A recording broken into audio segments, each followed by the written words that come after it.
Ils l'ont abandonnée, seule sur une île glacée. Ada Blackjack n'était pas une exploratrice, c'était une mère, une couturière, sans argent. Son fils est malade. Elle accepte cette expédition pour le sauver, mais elle ne sait pas encore qu'elle va être abandonnée en Arctique. 1921.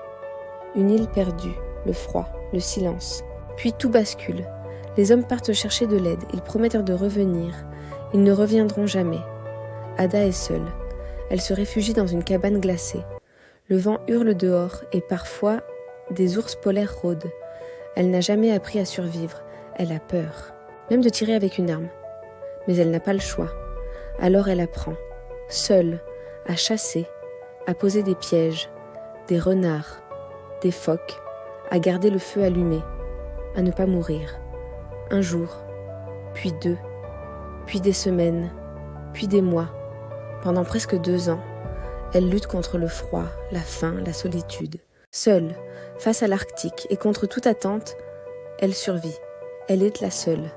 Il l'avait abandonnée. Mais elle a tenu. Pour son fils. Elle rentre enfin. Son fils est sauvé. Mais personne ne la célèbre. Pas de médaille, pas de gloire.